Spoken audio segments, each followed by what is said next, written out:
Let's face it, parenting is the most important job on earth. Every day presents a stack of different challenges, and more often than not, the answer is outside of the box. On this podcast, we will offer proven strategies, interview pioneers in education, give insights into how to be successful parents, and even share our imperfect experiences of being parents ourselves. We're all in on this journey, and we will span the globe to find out what is working and who has the answers. This is the Sound Foundations for Parenting podcast. Here are your hosts, Darren McCarthy and Brian Powers.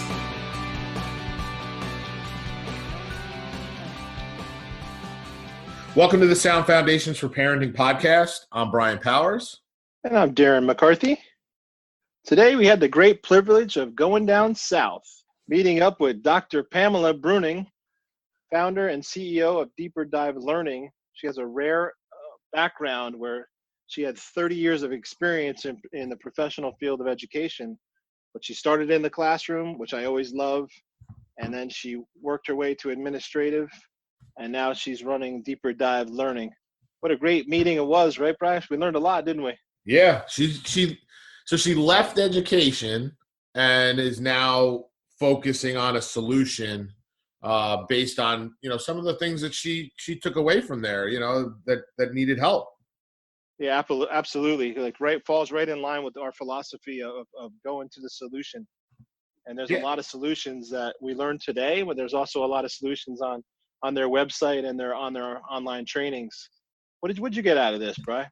Yeah, I got that everybody has to be involved and kind of, what we're going through now with my older guy, it's like, it's got to be a team approach. And we're lucky that, finally the school we're in, the teachers he has, they're involving us more. And that's basically what she talked about. She's like, families need to learn too. And I feel like there was, I said in the episode that there's no playbook to turn to.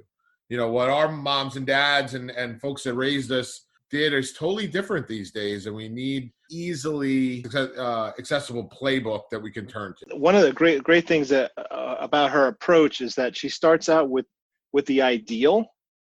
So for example, in one of her trainings, she talks about the habits of a successful student and a supportive family.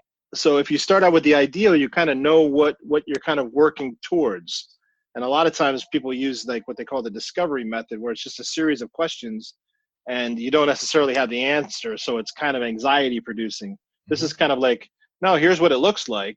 Here's the habits of a successful student and a supportive family. And then she goes on to talk about the power of modeling and, choices and decisions and consequences. And this is just in one training that they offer. It's called The Gift of Structure. And I think it's, aptly titled, The Gift of Structure. Wouldn't we all love that? The kids ask for it. They want it. They want it. And we don't want it because we feel like we are too structured as it is. But the things we need sometimes the most are the things we fight the most. And so it was, that piece was a great takeaway. And there were some other pieces, when we talked about family engagement. And, when we had Gail Moyers on, they talked about a study about getting the family together and how having the family together for dinner and having that interaction increases vocabulary. And there's a whole study behind that. And she was very familiar with the study, which I thought was fantastic. And then she also kind of pointed to this training that they offer, which is the family engagement course. And so that had a series of similar concepts like expectation, consistency, follow through. So they use these trainings and they're getting the whole community involved. The police officers, the firemen, like the whole community gathers around and says, this is the place to go to get the family to unite, to be engaged, and kind of empower the whole concept of bringing the family back together. Yeah, I mean, she talked about how they sold the Family U product to a whole district, and they were kind of opening it up to the rest of the town. It almost didn't sound real. It sounded like, some type of movie. But yeah, I mean, you go back to that statement, it takes a village to raise a child. And it's like, that it sounds, everybody has to be invested. And I think the biggest thing that she talked about that I liked was that, you could access the content was easy to access and, very user friendly. And when, especially, we know we've got a crazy schedules, we want to be able to, grab and go with this stuff and implement it as quickly as possible. Fantastic. So without further ado, let's move forward right into our conversation with Dr. Pam Bruening. So here we are with Dr. Pam Bruening from DeeperDive Learning. Really happy to have you as our guest, Dr. Pam. Maybe to start, you could give us kind of a little bit of your background and tell folks that are listening, a little bit more about you. Thank you. I started out as a teacher and wanted to make a difference in the lives of students, and was able to do that in elementary, middle school, and high school settings, alternative school settings. And then I decided to go and move into administration. So I was a school-based administrator and a district-based administrator, and primarily really worked in the area of response to intervention or providing multiple support systems for students, both academic and behavior. And I left there really to kind of venture into the business world to try to really focus on a solution. And it really started with educators, trying to help them get greater learning to be able to incorporate into the classroom for greater student achievement. So that's kind of how I started, but obviously families has been a big part of that because they're one of the primary stakeholders. Yeah, one of the things that really was impressive about Dr. Pam's background, Brian, was that she was an administrator that had the teaching experience, and a lot of administrators kind of go into the business and they get there's so many requirements on keeping up with your education that they kind of bypass the teaching piece and go right into administration. And so she's got that strong background in both worlds, and then she brought that into kind of the private sector, working with the public schools to integrate all that knowledge that she had from the classroom and from the administrative perspective. So it's really a unique background. Nice. Yeah, and you're 100% right. You don't often see that foundation that you have in teaching, often in the higher level administrative folks, in education. Great. Maybe just talk to us a little bit more on, the motivation to kind of come out of education, but still stay in that field and focus more on a solution. Because that's kind of the real passion that Darren and I have behind this as well. He had the background there as well, and he's kind of back looking for a solution as well. And I have a young family, so I'm always looking for solutions when it comes to that. So maybe talk a little bit about what motivated you. Okay. I think everybody in education, the ultimate solution, or we're all really seeking, first of all, what is the best or easiest way to make the strongest learning gains? So when we're talking about students, of course, we want them to make the best gains possible. And we know that the research tells us and experience tells us that all stakeholders need to really be involved. So you have schools and all the educators doing a lot of work to prepare and get things ready and try this method and that method. And you have students who work hard and show up, and if the teacher is doing a great job, then the student can do a great job. And one of the areas that I always felt like we neglected quite a bit were really families, and communities are a big part of that as well. Of course, our families make up the communities, so that's kind of, those two things are really very tied together. So I think in education, we're always searching for to be better. We're learners, and that's part of it. We always want to be better, try something different, try something that might work better. And life's changing, and with technology, just, the changes that really promotes in our lives really necessitate that problem-solving kind of, framework for all of us, mindset. Yeah, one of the things that we've talked about in previous conversations is that parents are so busy kind of with their lives, running around, going from sport to sport to homework to tutors, to like so much going on, that it's hard to understand, to even kind of capture the moment and be there to observe what the challenge might be for the child. And so, one of the things that was impressive about your work at DeeperDive Learning is that you have a training module for family engagement. Can you talk to us a little bit about that piece? Yeah, sure. And actually, we have a whole library of which we call Family U. And it's a whole library of family engagement topics and little mini modules, so to speak, that cover lots of things.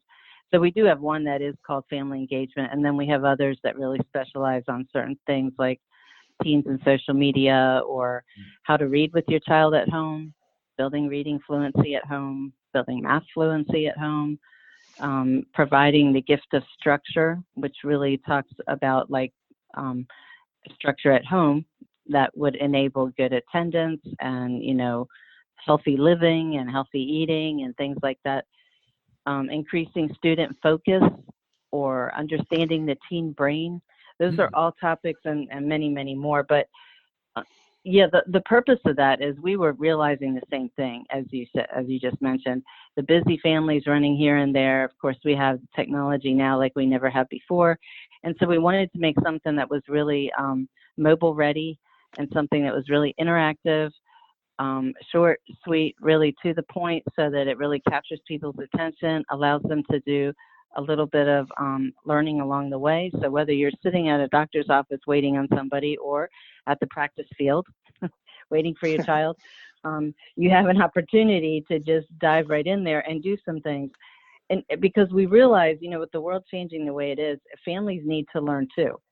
And they don't have as much time, as you had mentioned. That intentional use of time for building healthy relationships is so important for our kids, for them to be able to be successful in our world. It's, it's big part of it is the playbook. There's no playbook. And I feel like if you, you turn to the way our parents did it, it's completely different. I mean, there really aren't many things. There are some foundational things that we could utilize, but there's not, and there's not that playbook to turn to. And like you said, clear and concise playbook. There's a lot out there, obviously, but there's nothing out there that, under the time constraints we're all under and the busy schedules, that we could turn to and say, like, this is really going to give me some actionable items that I'll see, putting the work in, obviously, but I'll see make a difference. Exactly. And, the other kind of objective for us was to try to prompt them to interact with their children. And as kind of silly as that may sound, we all interact, but maybe not in a way that's focused toward learning something together even. And so there are activities that are embedded within that actually sometimes ask them, hey, ask your teen this, together talk about this, and then upload a response or something like that. Because they can find out something that they may not have thought to even ask their teen or their child, as they're interacting and doing these things. So it's all part of that kind of growth and learning. Yeah. Often you're so engrossed in the moment. I find that with my wife and I, sometimes I'll share an article or two with her and it'll just, kind of hit that light bulb, something that you turn it on, that's something that you didn't think of, just because you're living it every day. I don't have a teen yet, but I heard you say something about figuring out the teen brain. Maybe, man, you might be onto something to figure that out. That's a lot of research right there. Yeah. Hey, and there is. I learned, unfortunately, my teen was already grown up into the 20s when I figured some of those things out. But yeah, it's vital. Yeah. Go ahead, Darren. It's one of the things that I think is we always talk about executive function, in the sense that, like, you don't know where to start. So where does a parent begin to take all this stuff on? And so the beauty of what you've created in this online platform is, okay, I can start here, and it will walk me through in a nice kind of fluid manner, step by step within that concept. So if you talk about family engagement, for example, she goes into nice detail about, do this step, then here's some practical strategies, and here's some different approaches. Like you said, there's some interactivity in there, and I think that's some things that are missing, is that because I think parents are kind of inundated with so much really good marketing for really mundane kind of products. So if they finally get the energy they need, that this is going to be it, this is the thing I need to spark it, and then they get there and it doesn't offer practical solutions and kind of a step-by-step thing. So you guys did a really nice job with that. Thank you. I mean, one of the things that we really wanted to make sure to do is make it so that it was personalized. And it is personalized. So, 5 different people could take the same learning experience and kind of come out that the information is the same, but how they apply it could look totally different. As far as, their children may be different, they're living in a different situation or whatever. And so it allows them to personalize it as they go and interact with it. And so it is more than just reading an article. That is a start, but it forces them to kind of interact a little bit in order to really think through things. And we know that that's the process of learning. And I would say that was probably the primary thing. We wanted to embed that learning process within so that they're actually, and not just they're experiencing it in a deeper way, so that they're automatically applying it to their own lives as they go through. Can you kind of give us some examples on the maybe we'll talk a little bit about the structure side, because I see you have, the gift of structure is one of, part of that Family U course that folks can buy. So let's talk a little bit. Can you give an example of kind of what's part of that, those lessons? Yeah, sure. It really starts out talking about the habits of a successful student and a supportive family. And that's just a way to really think about that whole structure in general, or just providing some structure at home. Then it goes on and talks about, attendance and homework and how those kind of structures are important in our lives, or the lives of students, for them to be successful at school. How parents can set their expectations, provide consistency and follow through with whatever expectations, and so they're experimenting with doing some of that. It talks about modeling and parent consistency, which is challenging because we're all human, and it's hard sometimes to put yourself away when you're really focused on being consistent for your child's sake. Talks about choices and decisions, consequences, and how to do that in an appropriate manner. Supporting literacy, the difference between enabling and empowering, which is a really important thing. Sure. Learning how to praise appropriately so that you're maximizing the growth of your child, rather than setting them up to have a more fixed mindset. So it does talk a little bit about helping to develop growth mindsets for your child or with your child. This is all in one module, right, Dr. Pam? Yeah, it's all in one little module course, 3 little modules within one course. Wow. Yep. Yeah. I just know with us at home, I've got an 8, 6, and 3-year-old, and they almost, strive or cry out for the structure. I think back to the holiday break, and my wife and I were kind of wondering what was, why they were so thrown off. And I think it was really the fact that they thrive off of that structure that comes from the, weekly schedule of, school and extracurriculars and those types of activities. Oh yeah, absolutely. And we see that in school all the time where, they come back in and you can tell they haven't had structure for a while.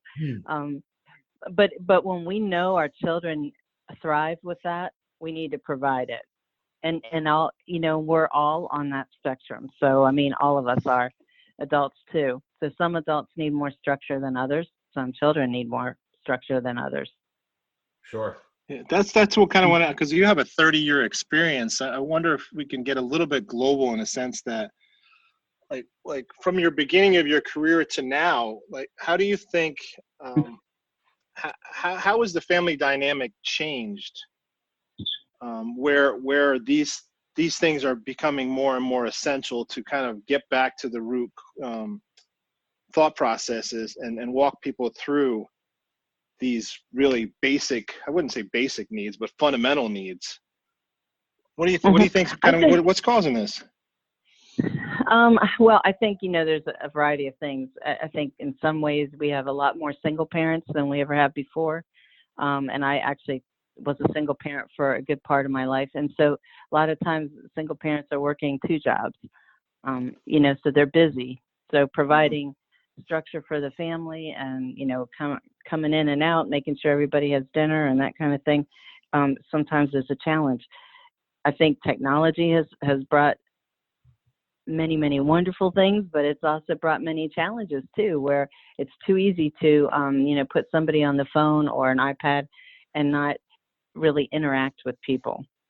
And so we see that, it used to be when I was a young parent, it was, don't put them in front of the TV too much, because then you'll lose some of that interaction. And it was really true. So I always tried to make sure that my son had something to do with his hands at the same time as he was watching anything. So he would be busy in his mind. And I think that's a lot of it. I think it's the way our society has unfortunately kind of evolved into, but it just makes that more challenging, and we have to be more intentional, I think. Well, and it's, sometimes as parents, the things we need the most are the things we fight the most. I know I know if I'm doing well with my 8 and 10-year-old, actually, no, he's 11 now, a couple weeks ago. I fight the concept of like, I need you guys to get ready for bed at 7. I need you to do, first come home from school and then do this. And then it's a really clear schedule. But conceptually, if I can do that, it really works. But it's almost like it's almost like this battle where it's like, yeah, I know, like nutrition, for example, I know to eat right. I know what I should eat, but I'd rather do this because it's easier and more convenient. But in the end, right. That convenience pays a price, and I think it's the same thing here when you're talking about structure, and that family dynamic kind of starts to fracture a little bit, right? I think that's an excellent example, what you just said. You're right. We as humans and parents tend to we just do what's easiest instead of really putting the child first and knowing that, and this is an important thing, the consistency, where we might have a great schedule and a great structure going on, but the first time we're inconsistent, it's going to take that child 10 times more to be able to come back into that structure. So you actually have to work 10 times harder to make, to bring them back in there. And that when you experience that a couple times, you begin to realize, if I can just stick with this is going to pay off later. And, we're not perfect, so we're going to make mistakes and stuff's going to happen, of course. But if we can keep that overall function, and I used to fight a lot of structure myself. Just, I'm kind of a free and, wild thing, or was. So I really fought it in the classroom as a teacher at first, until I realized that if I build enough structure in my classroom, then with that structure staying in place, I actually have more freedom to do things kind of off the cuff, because I actually had a structure to work within. And so within the structure, I could have that little sense of freedom and go with the flow, kind of thing. That's fascinating. 2 days ago, I just heard this quote about a musician was work. It said, you have to work to learn that song so that you can improvise. Yeah, exactly. That's perfect. Yeah, that's perfect. That's fantastic. And I think that's the beauty of what you've created with DeeperDive Learning is you have a structure for them to work from, and there's also accountability, but there's enough creativity where they're not just kind of just doing multiple choice questions. And you guys, exactly. I think you said there's 50 different ways to interact, right? Yeah, 80 actually, but 80. Yeah, there's so many different ways, and you're right. So it's not canned. it is creative. They get to upload things. They get to, do things that make it personal, and they get to jump around. That was one of the things that was my pet peeves. Was I wanted to be able to appeal to that person with ADHD, you know, do the Yeah, thing down here. And yeah, or even to work maybe, on maybe an issue that's happening in the moment. right, exactly. I want to go right here. I don't want to learn about that right now. In order to finish, they have to do it all. But, it's meant to be flexible enough that they can do it the way they need it. And that's what we wanted. Excellent. That's what you need, family, parent. You dove right to the basis of it, is that, there has to be some kind of flexibility, or it's just not going to work. Absolutely. And it's the same thing with our adults. Our teachers are the same way. They want that flexibility too. Sure. So yeah. where do you, what's your intention with Deeper Dive Learning from, for the future, the next year or so, next year, 3 years? What's the plan? Well, we are growing. We are growing quickly, and I'm excited about that. So we really want to get this out to as many parents as possible. We made sure that it was cost effective so that really any parent could interact and do this. And that's really the main thing. I was actually in a school district yesterday, and I talked with a lady who was purchasing all of Family U for the whole entire district. And one of the first things they're going to do next week, and this is a small district, there's only 3 schools, so they're rural. But one of the things they were going to do right away is they're going to gather all the community stakeholders. So they're gathering together the mayor, the police force, all the social service people involved in that community, doctors, all kinds of people are invited to this meeting. And they're going to explain and show Family U and say, look, you guys, we all have a part in this. And so if you can promote it with the parents that you work with, we all work together. We're a community system here. And so everyone really has access to this now. And that way we can really get the families involved. And, one of the interesting things about family engagement, and this is something I didn't realize till just a few years ago, there was actually a meta-regression analysis, which is really just looking at a whole bunch of studies. And it was related to dropout prevention. And they discovered that the second most important element to keeping kids in school was family engagement. Wow. Yeah. Really, I mean, it was family engagement can make such a huge difference that it was over and above even some other things like college and career readiness or mentoring, behavior things, and there's a whole list of things below it. But family engagement is so important, and we have lots of studies that show that the more families are involved, the better chance those students have of graduating on time. And it makes that much of a difference. One of our guests, Gail Moyers, came on a few weeks ago, and she was talking about a Harvard study that was talking about language and how language develops so much better when you have families eat together. So that dinner table conversation and the vocabulary, and I'm sure you're familiar with the study. And it's the same exact concept. You get the family together, get them engaged, be more present, be more, have that structure so that you can have the flexibility, like you said. Some really great stuff here. I'm hoping that, we can continue our conversation on different topics, because you're a wealth of knowledge. Meaning we'd love to have you back. Exactly. But yeah, I mean, you put together, like I said, I like the idea that under Family U, that town kind of coming together, or the district kind of welcoming the town to be a part of it, and kind of having them as as a family as well. It's that kind of statement of it takes a village, but it's the truth is to have buy-in from everyone. Exactly. And I love that study about the families at dinner time. We actually have a couple videos in several of our courses that talk about that very study. and how important that is. Full circle. Yep. Perfect. Nice. And it's important to note that you guys built out your own infrastructure. So you did the technology behind the whole program, right? That's correct. And I have a partner as well in DeeperDive Learning, and she was really the tech end. She spent 30 years really in the classrooms teaching teachers how to use technology in the classroom.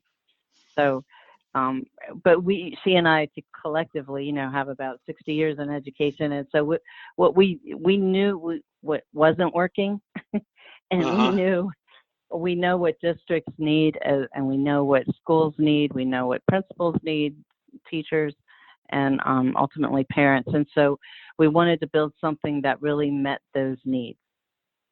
And so that's kind of how that evolved. And so we hired our programmers and got started. And I did want to say too that all of our courses are translated easily in 80 different languages, and they work well with the screen reader. So that means the parent can set a screen reader to whatever language, and it'll read out loud in that language. Wow. Yeah, I saw that demo, Brian. It was impressive. Cool. I mean, they literally clicked a button and boom, it was in a different language. Yep. It wasn't just like wait a while. It was a matter of, Sure. It was instant. Yeah, Sure. I thought that was fantastic. Yeah, that's really cool. Nice. Good stuff. Okay, well, look, we've kind of spoke offline, and then you're going to, give any folks who are listening, the opportunity, to buy the programs through a special link. We'll have in the show notes and in the promotions through social media. And we'll have a unique URL or code that they can put in and, get a small discount, but also, get access to all of this great, training that you have available. Absolutely. So a lot of our courses are available online at our website at deeperdive.learning.com. And we have a store there. And so if you go to the store, they would just go to Family U, and they'll see some courses come up. And we continue to add certain ones in there so that they should check back frequently, because we probably release one every other month. Okay. A new Excellent. one. Mm-hmm. Nice. Okay. Well, we will Good definitely, like I said, we'll have that kind of access. That's why it pays to subscribe to our podcast and become part of our group here. And then we'll definitely have more information on how to kind of access that small discount and, get to the website and these show notes. But we really appreciate the time. And I think this is one of many to come of, having you on our podcast. I would love to. Thank you.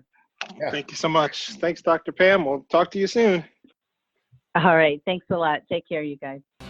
Thanks so much for listening to this episode of the Sound Foundations for Parenting podcast with your hosts, Darren and Brian. Find them on social media at Sound Foundations for Parenting. And if you enjoyed today's episode, please leave a review and subscribe. And we'll catch you next time on the Sound Foundations for Parenting podcast.